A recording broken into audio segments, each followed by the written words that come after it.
مرح جانا يوم نيوتك إسلامي تبي بصانا يوم আসসালামু আলাইকুম ওয়া রাহমাতুল্লাহি ওয়া বারাকাতুহু।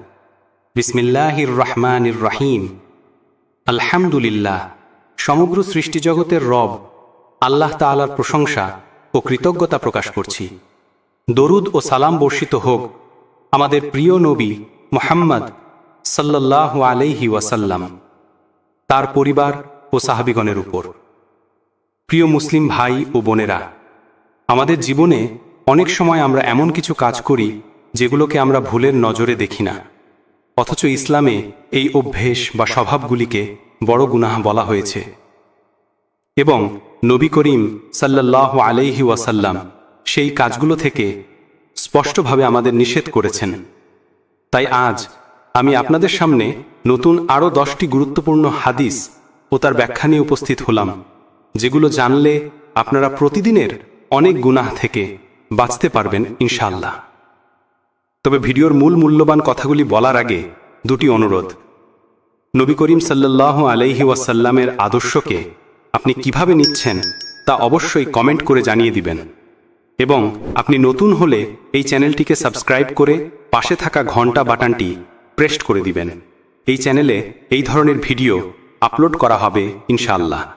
তো চলুন ভিডিওর মূল্যবান কথাগুলি শুরু করি। 1. সালাম দেওয়ার গুরুত্ব। হাদিসে রাসূলুল্লাহ সাল্লাল্লাহু আলাইহি ওয়াসাল্লাম বলেছেন, তোমরা একে অপরের মধ্যে সালাম প্রচার করো, তাহলে তোমরা পরস্পরকে ভালোবাসবে। সহিহ মুসলিম, হাদিস নং 54। সালাম শুধু অভিবাদন নয়, বরং এটি একটি দোয়া। আসসালামু আলাইকুম মানে তোমার প্রতি শান্তি বর্ষিত হোক। বিশ্লেষণ করে বর্ণনা করি। আজকের সমাজে আমরা অপরিচিত বা ছোটদের সালাম দিতে লজ্জা পাই, অথচ নবী সাল্লাল্লাহু আলাইহি ওয়াসাল্লাম শিখিয়েছেন সালামই ভালোবাসা ও ঐক্যের চাবিকাঠি। 2. হাসি মুখে কথা বলা। হাদিসে রাসূলুল্লাহ সাল্লাল্লাহু আলাইহি ওয়াসাল্লাম বলেছেন, তোমার ভাইয়ের প্রতি তোমার হাসি হাসি মুখও সদকা। সুনান আত-তিরমিজি, হাদিস নং 1956। সদকা মানেই টাকা নয়, বরং হাসি মুখ, সাহায্য, ভালো কথা সবই সদকা। বিশ্লেষণ করে বলা যায়, আজকাল রাগ, অহংকার আর অবহেলায় মানুষ মুখ ভার করে রাখে, অথচ একটুখানি হাসি মনকে পরিবর্তন করে দিতে পারে। 3. কাউকে ছোট মনে না করা। হাদিসে রাসূলুল্লাহ সাল্লাল্লাহু আলাইহি ওয়াসাল্লাম বলেছেন, মুমিনের জন্য কোনো ভালো কাজকে তুচ্ছ মনে করা বৈধ নয়, এমনকি ভাইকে হাসি মুখে দেখা হলেও। সহিহ মুসলিম, হাদিস নং 2626।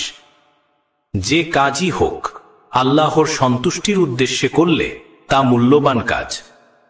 আমাদের দেশে অনেকেই আমরা প্রায়ই ছোট ভালো কাজকে উপেক্ষায় রাখি, অথচ আল্লাহর কাছে সেটাই হতে পারে জান্নাতে পৌঁছার কারণ। 4. রাগ দমন করা।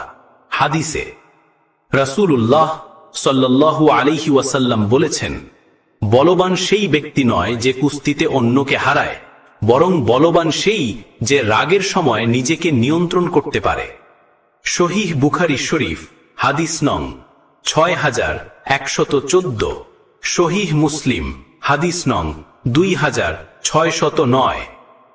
রাগ মানুষকে অন্যায়ের দিকে ঠেলে দেয়। রাগ নিয়ন্ত্রণ করা ঈমানের নিদর্শন।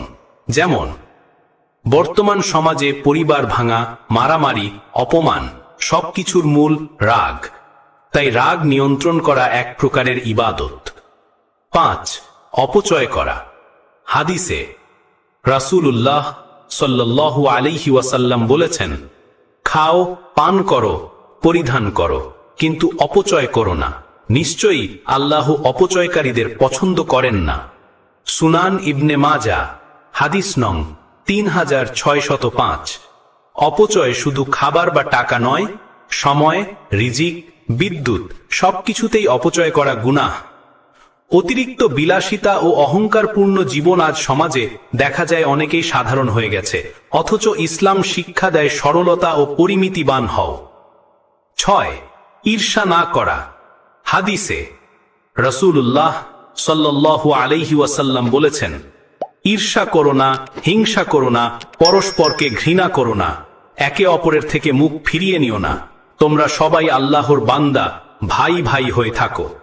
সহিহ বুখারী শরীফ হাদিস নং 6065, সহিহ মুসলিম হাদিস নং 2559। ঈর্ষা মানুষকে অন্ধ করে ফেলে এবং ভাইচারা ধ্বংস করে দেয়। সহজভাবে বুঝিয়ে বলি, আজ সোশ্যাল মিডিয়ার যুগে মানুষ অন্যের সুখ দেখে পুড়ে যায়, অথচ সত্যিকারের মুমিন অন্যের সুখে আনন্দ পায়। এই হচ্ছে প্রকৃত মানুষ। 7, অনর্থক কথা বলা। হাদিসে রাসূলুল্লাহ সাল্লাল্লাহু আলাইহি ওয়াসাল্লাম বলেছেন, মানুষের অধিকাংশ জাহান্নামে যাবে তাদের জিহ্বার ফলাফলের কারণে। সুনান আত-তিরমিজি হাদিস নং 2616। অপ্রয়োজনীয় কথা, গীবত, তুচ্ছ মন্তব্য সবকিছুই জিহ্বার গুনাহ।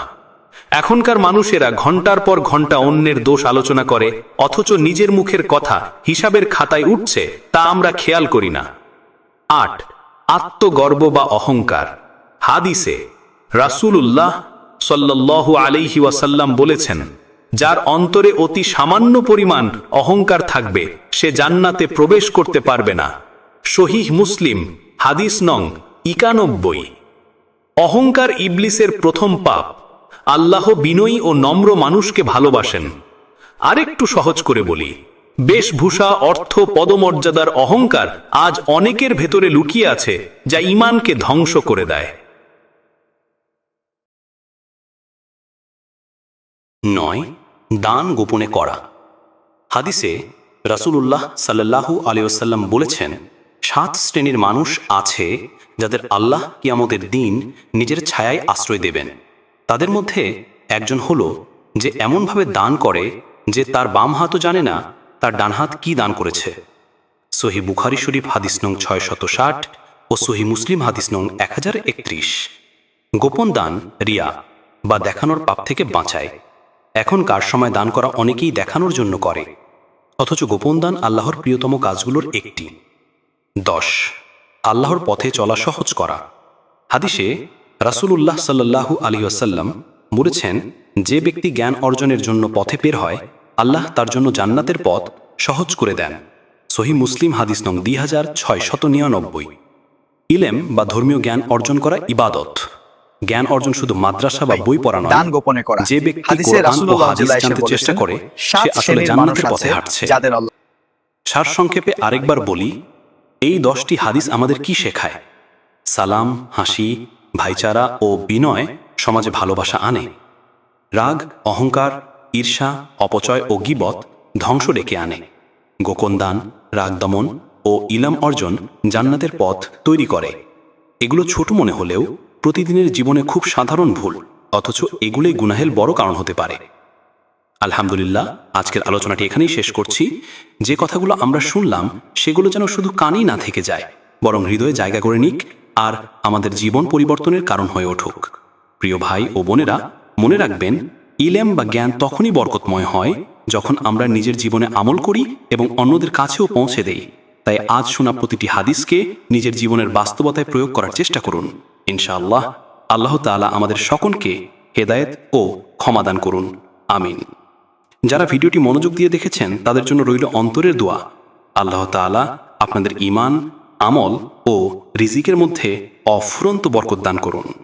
আর হ্যাঁ, যদি ভিডিওটি আপনাকে সামান্যতম উপকার করে থাকে তাহলে অবশ্যই একবার লাইক দিন, সুন্দর একটি কমেন্ট করে জানিয়ে দিন, আর নতুন ভাই বোনেরা চ্যানেলটি সাবস্ক্রাইব করে ঘন্টা আইকনটি প্রেস করুন, যাতে ইসলামের আলো ছড়ানো এমন আরও সুন্দর ভিডিও আপনি নিয়মিত পেয়ে যান ইনশাআল্লাহ। আল্লাহ হাফেজ।